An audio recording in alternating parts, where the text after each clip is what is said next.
हवन में पड़ने वाली जो साकल्य है वह देवताओं को भोजन के रूप में प्राप्त होती है।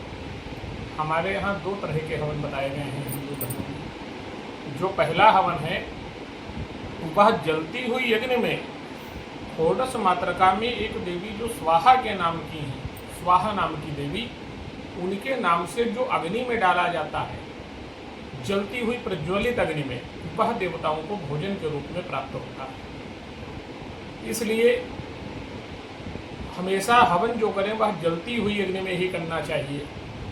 और दूसरे प्रकार का हवन जो है वह सुलगती हुई अग्नि में, षोडश मातृका में एक देवी हैं स्वधा, स्वधा के नाम से किया जाता है। वह पितरों के लिए तृप्तिकारक कहा गया है। चूँकि नवरात्र में हम देवताओं की उपासना करते हैं, उनको भोजन देते हैं, इसलिए बहुत से जगहों पर यह देखा गया है कि लोग सुलगती हुई अग्नि में हवन करते हैं और कहते हैं हवन का धुआं शुद्ध होता है, हवन के धुआं से वातावरण शुद्ध होगा।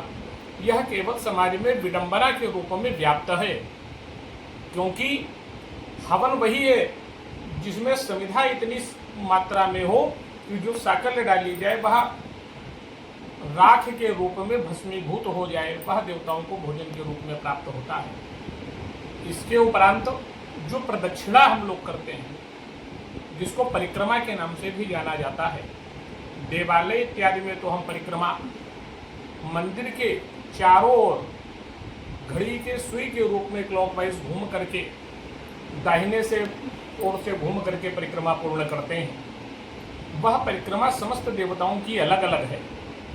इसके लिए हमारे शास्त्रों में उल्लिखित है, वर्णित है, दुर्गा यैका रवौ सप्त त्रिष्टो विनायके विष्णु शस्त्रो शिवास आर्ध परिक्रमा।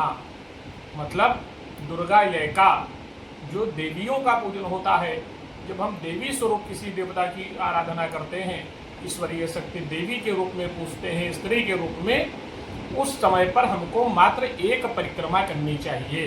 देवी पूजन में एक परिक्रमा का विधान है। दुर्गा यैका रवौ सप्त, सूर्य की उपासना में 7 परिक्रमाएं करने का विधान है।